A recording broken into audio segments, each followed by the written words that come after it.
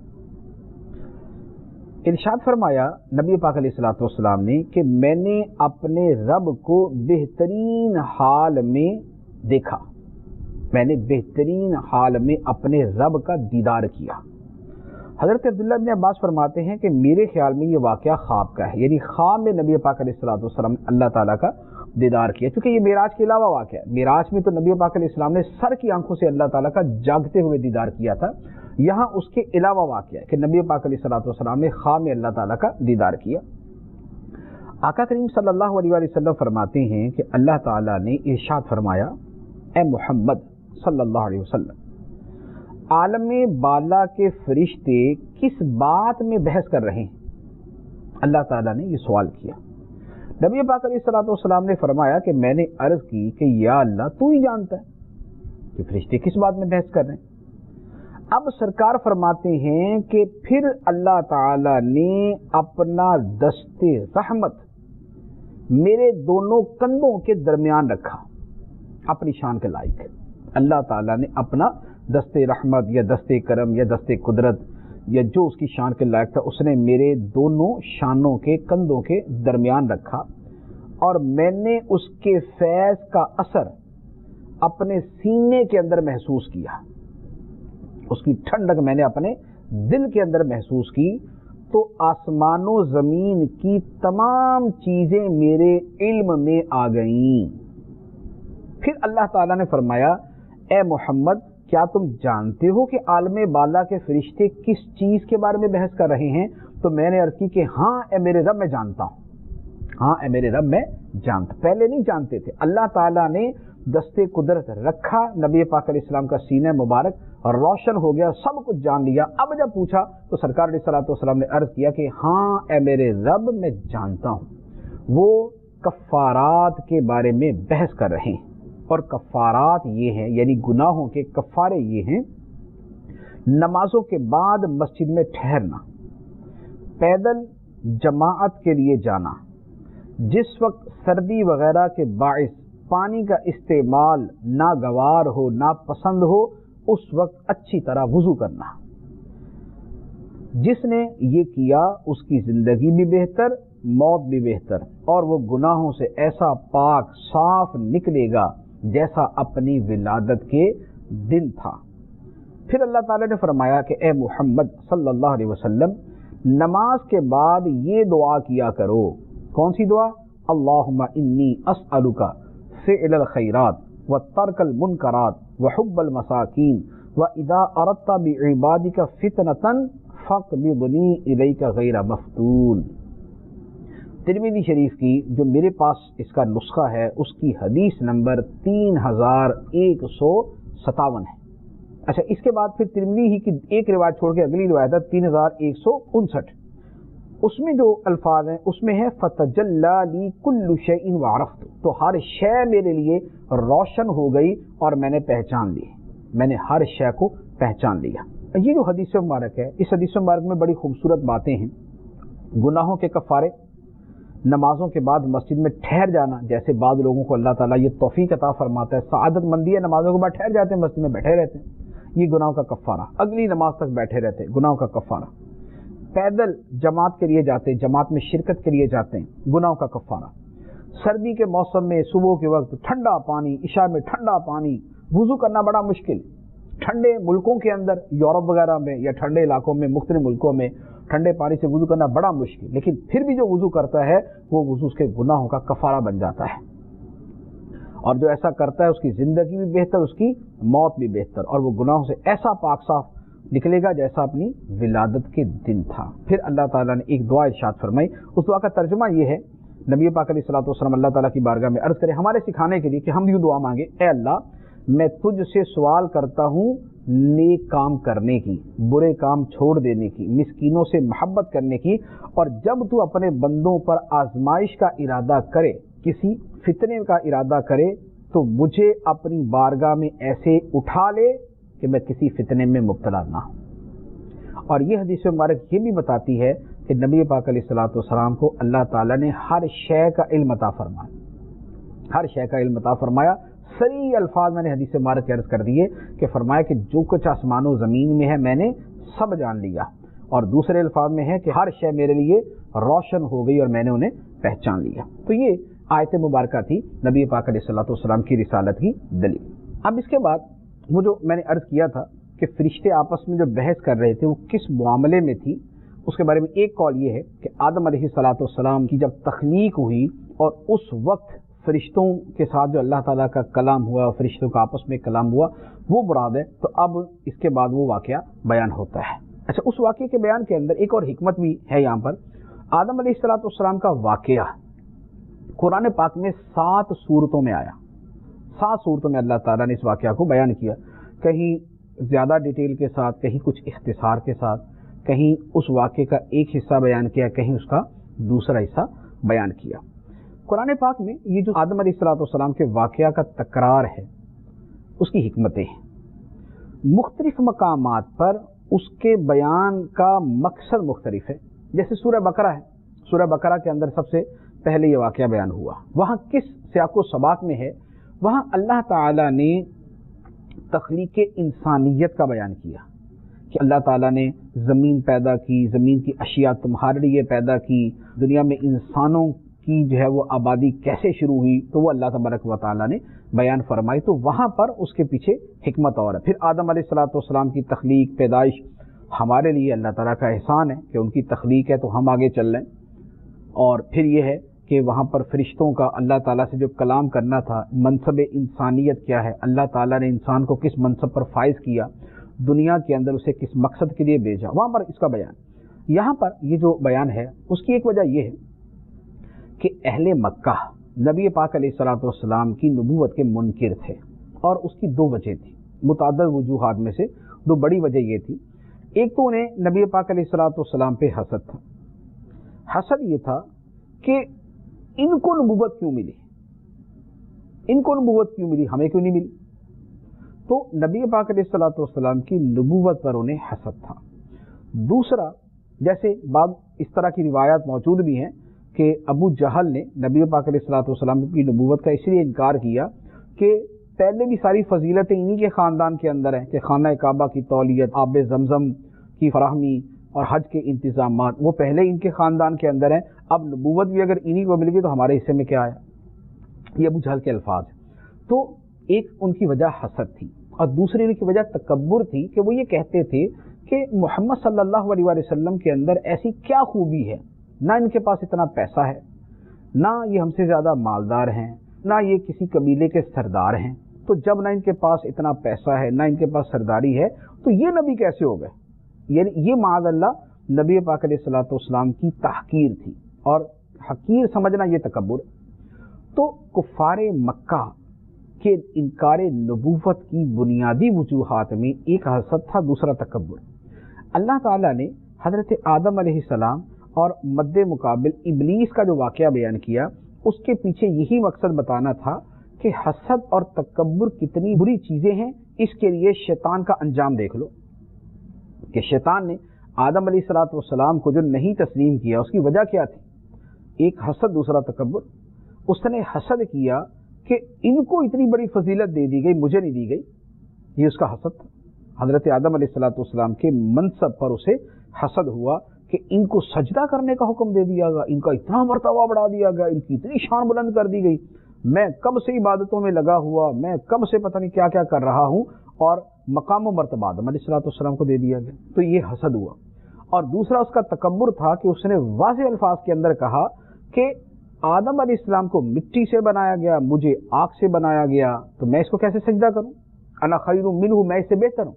یہ شیطان کے باقاعدہ الفاظ سے، انا خیر منہ، میں اس سے بہتر ہوں۔ اے اللہ، خلقتنی من نار و خلقتہ من طین، مجھے تو نے آگ سے پیدا کیا، اسے تو نے مٹی سے پیدا کیا، میں اس سے بہتر ہوں، میں اس کو کیوں سجدہ کروں؟